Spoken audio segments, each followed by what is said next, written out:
Break news చూస్తున్నాం. ఒక్కసారిగా కురిసిన భారీ వర్షానికి వరంగల్ నగరం తడిసి ముద్దైంది. నగరంలోని రహదారులు చెరువులను తలపించాయి.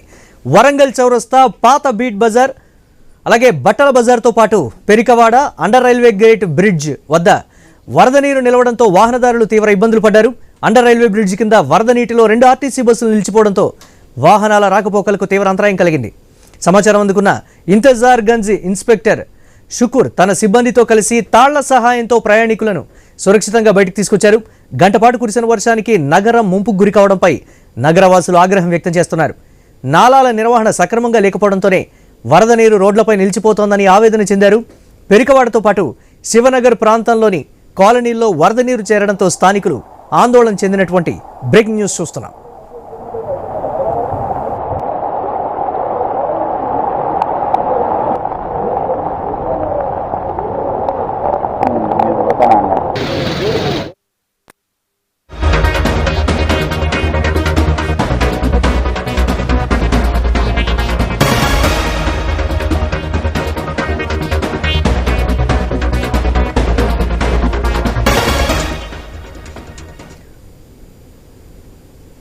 వరంగల్లో వర్షం బీభత్సం సృష్టించింది. పలు కాలనీలు జలమయమయ్యాయి.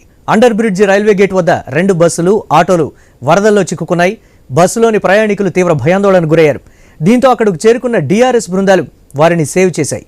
మరింత సమాచారం మా ప్రతినిధి శ్రీకాంత్ అందిస్తారు. వర్షం బీభత్సవం సృష్టించింది. ఈరోజు ఉదయం కురిసిన వర్షానికైతే వరంగల్ ట్రై సిటీస్ మొత్తం కూడా జలమయమైన పరిస్థితి. ప్రస్తుతం మనం వరంగల్ ఖమ్మం ప్రధాన రహదారి పైన ఉన్నాము. ఉదయం ఈ యొక్క అండర్ బ్రిడ్జ్ మొత్తం నిండడంతో 2 ఆర్టీసీ బస్సులు ఇందులో చిక్కుకపోయాయి. 2 ఆటోలు కూడా చిక్కుకపోవడంతో అటు పోలీసులు, DRF బృందాలు వచ్చి ప్రజలను సురక్షిత ప్రాంతాలకు చేర్చారు. దీంతో ఈ యొక్క బ్రిడ్జి నుంచి వాహన రాకపోకలను పూర్తిగా పోలీసులు నిలిపివేశారు. అటు అండర్ బైపాస్ నుంచి ఆ 2 వీలర్ వాహనాలను అయితే పంపిస్తున్న పరిస్థితి ఇటు మనం చూస్తున్నాము. పైనుంచి కేవలం 2 వీలర్ వాహనాలను మాత్రము ఆ పోలీసులు అలో చేస్తున్నారు. ఉదయం 8 గంటల నుంచి 8 గంటల 40 నిమిషాల వరకు కురిసిన వర్ష బీభోత్సవానికి అయితే పూర్తిగా ట్రై సిటీస్ మొత్తం కూడా జలమయమైన పరిస్థితి మనం చూస్తున్నాము. ఇక్కడ అండర్ బ్రిడ్జ్లో ఇంకా కూడా నీళ్లు నిలిచిన పరిస్థితి. గత 3 గంటలుగా కూడా ఇంకా నీళ్లు క్లియర్ కాని పరిస్థితి. ఇప్పటికే అటు మున్సిపల్ సిబ్బంది, DRF బృందాలు, పోలీసులు వరద సహాయక చర్యలలో నిమగ్నమైన పరిస్థితి. ఇటు ట్రాఫిక్ను ఎప్పటికప్పుడు క్లియర్ చేస్తూ ఇటు వాహన రాకపోకలను అయితే నిలువరిస్తున్నారు. అటు భారీ వాహనాలను, ముఖ్యంగా ఆర్టీసీ బస్సులను ఈ యొక్క జలమయమైన రోడ్డు నుంచి కాకుండా మిగతా బ్రిడ్జ్ నుంచి పంపిస్తున్న పరిస్థితి మనం చూస్తున్నాము. ఉదయం వరదల్లో చిక్కుకొని నిలిచిపోయిన ఆర్టీసీ బస్సు మనం చూస్తున్నాము. మహబాద్ ఉప్పల్ ఎక్స్ప్రెస్ పూర్తిగా నీట మునిగి ఖరాబు కావడంతో అక్కడే ఆపిన పరిస్థితి. ఆర్టీసీ సిబ్బంది వచ్చి వాటిని చెక్ చేస్తున్న పరిస్థితి. ఇక్కడ మొత్తం కూడా మనం చూస్తున్నాము. ఈ రోడ్డు, ఈ జంక్షన్ మొత్తం కూడా జలమయమైన పరిస్థితి. ఉదయం 40 నిమిషాలు అయితే వరంగల్ నగరాన్ని వర్షం ముంచెత్తిన పరిస్థితి అయితే మనం చూస్తున్నాము. ఇక్కడ కొంతమంది స్థానికులు ఉన్నారు, వాళ్ళతో మాట్లాడదాం. ఉదయం కురిసిన వర్షానికి ఇక్కడ తాజా పరిస్థితి ఎలా ఉందో వారి మాటల్లో విందాం. చెప్పండి, ఎలా ఉంది పరిస్థితి? దాదాపు 40 నిమిషాల వర్షానికి ఈ విధంగా ఉంది. గత కొన్ని సంవత్సరాలుగా అండర్ రైల్వే గేట్ సంబంధించి, అండర్ బ్రిడ్జ్కి సంబంధించి శాశ్వతంగా పోవడానికి, అంటే ఈ నీళ్ళు నిలవకుండా చేయడానికి గత ప్రభుత్వాలు ఒకళ్ళేమో 4,000 కోట్లు చెప్పి అభివృద్ధి చేసినామని చెప్పండి. 4,000 కోట్లు చేసి అభివృద్ధి చేస్తే అర్ధగంట వర్షానికే వాటర్ నిలిచిపోతాను. ఇంకొకరు 300 కోట్లు 400 కోట్లు తీసుకొచ్చి పెట్టినా అంటారు.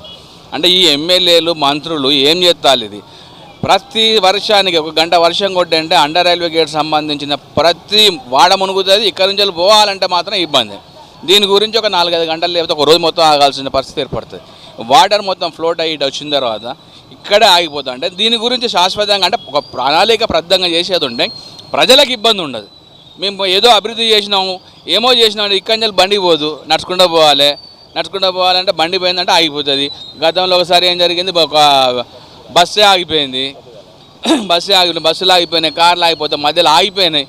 అంటే ఈ విధంగా ఎందుకు చేస్తాలు? ఎందుకు ఈ ప్రభుత్వాలు ఉండేది? ఎందుకు ఎమ్మెల్యేలు, ఎంపీలు, కార్పొరేషన్ సంబంధించి స్మార్ట్ సిటీకి సంబంధించిన నిధులు వచ్చినా కూడా ఆ నిధులతో అభివృద్ధి చేస్తలేరు. అది పద్ధతి ప్రకారం, ప్రణాళిక ప్రకారం చేసేదంటే ఇటువంటి ఇబ్బందులు ఎదురావు, ప్రజలకు ఇబ్బంది ఉండదు. ఈ సంవత్సరంలో దాదాపు ఇది 3వ సారో 4వ సారో ఇది. అంటే ప్రతి వర్షాకాలానికి ఇదే ఇబ్బంది. ఈ ఇబ్బంది పడడానికి ఈ 15 ఏళ్ల పాలన, 14-11 ఏళ్ల పాలన ఏమాత్రం చూసిన తెలంగాణ వచ్చిన తర్వాత అభివృద్ధి చేద్దామని చెప్పి అనుకున్నారు.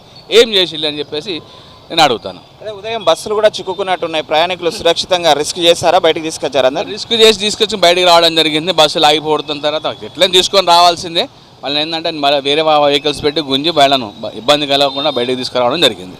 అదే మనం చూస్తున్నాము, ఇక్కడ స్థానికులు కూడా చెప్తున్నారు.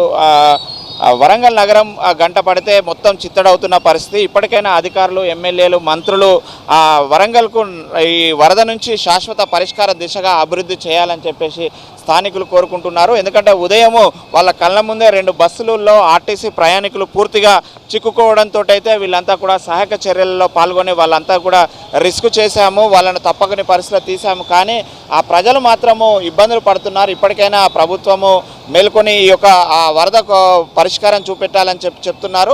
ప్రస్తుతం అయితే ఇటు నుంచి రాకపోకలను పూర్తిగా పోలీసులు ఆపివేశారు. ఎందుకంటే మరింత ప్రమాదం చోటు చేసుకోక ముందుకే వరద క్లియర్ అయిన తర్వాత ట్రాఫిక్ను క్లియర్ చేయడానికి ఇక్కడ ట్రాఫిక్ సిబ్బంది కూడా విధులలో ఉన్న పరిస్థితి.